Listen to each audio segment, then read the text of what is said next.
In the last lesson, we were introduced to CFDs.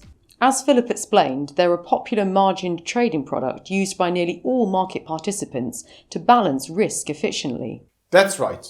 In this lesson, we are going to introduce financial spread betting. Like CFDs, this is a derivative OTC product. When you place a financial spread bet, you are entering into a transaction with your broker. So, we're not buying the underlying asset like we would with a normal share purchase. No, you are learning quickly. This is purely a bet on the price of an underlying asset or market between you and the broker. As with CFDs, this means if you are betting on UK shares, you don't pay any stamp duty on the trade. Okay, how do spread bets actually work?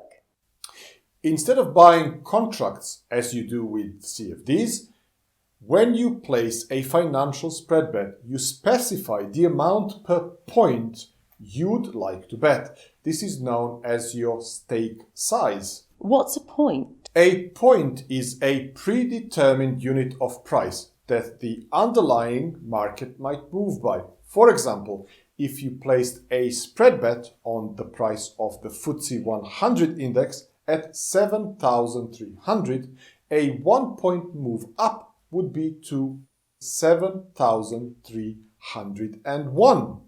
However, it's worth noting that the exact definition of a point changes depending on the market and the broker. It's important that you read the market information provided by the broker to make sure you really know what you are betting on. If the market price moves in your favor by a point, you make your stake. If it moves against you by 1 point, you lose your stake.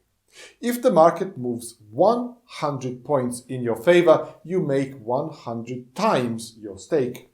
If it moves 100 points against you, you lose 100 times your stake, and so on. Is there any limit to how far a market can move? No, not really, but there are risk management tools that we are going to discuss in our module on understanding risk that enable traders to limit the potential move.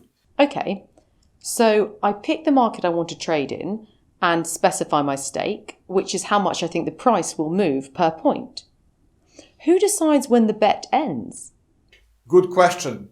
It would normally be you, the trader, who decides when the bet ends, so long as you ensure your account is properly funded and you have enough margin in it. Remember, if the trade starts making a loss, a broker might ask you to provide more margin. The most popular spread bets are called daily funded bets, which used to expire at the end of the day. However, brokers started giving their clients the option to roll over the bet to the next trading day. Now, this happens automatically. I don't really get this. Don't worry too much about this for now. It becomes fairly obvious when you start working with a practice trading account. At this stage, all you need to understand is that it is up to you to decide when to close a bet, so long as you maintain enough margin. I know we're covering this later, but you mentioned CFD traders can speculate that the price will fall as well as rise. Can you do that with spread betting? Yes, just like CFD trading, being able to speculate is one of the main benefits of spread betting. It's a bet on price, so it's down to you to say which way you want the bet to go. I can see there are a lot of similarities and a few minor differences between a CFD and a spread bet, but are there any big ones? The main one is tax. In the UK and Ireland, as an individual, when you bet on something and win, whether it be sports or financial markets, it's normally tax-free. So, if you spread bet and win, then you normally don't pay capital gains tax. Wow, that's a big benefit. It is, but conversely, if you lose, then your losses are not tax deductible. That's why financial spread betting isn't normally a very good product to hedge with. So, for our long-term investor looking to hedge a share or a company looking to hedge a risk, it isn't the best option because they can't offset profits with losses. Oh, I see.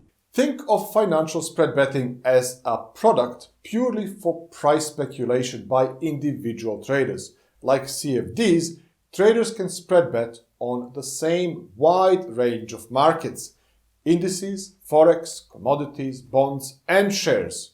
Let's go through an example.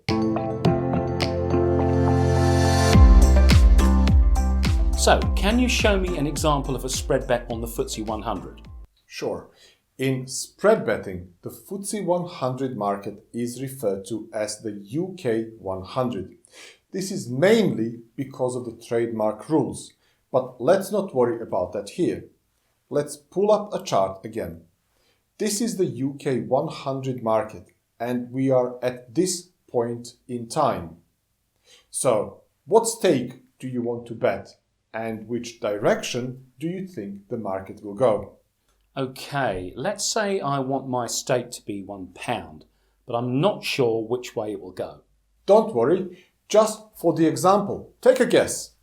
If trading with real money, you'd be doing lots of analysis to work out your view and whether you'd want to trade. I think the price will go up. Okay, so I place a spread bet here at 7,450 for £1 a point that the market will go up. In trader speak, I am going long. Let's wind the chart forward and see what happens to the price. So, the market price has gone against your prediction. If I exited my spread bet here at 7,350, I would have lost £100 on the trade. That's 100 points at £1 a point. What would have happened if I said it would have fallen? Thankfully, in our example, we can rewind. In real life, you can't. If I had bet that it would fall here, and if it falls to 7,350, then I would have made £100. That's more like it. And the £100 would be tax-free? Yes, probably. In the UK and Ireland, because of this tax benefit, spread betting is the most popular margin trading product for private traders. Well, that wraps up our discussion on the financial spread betting. Next, we are going to take a look at margin forex trading.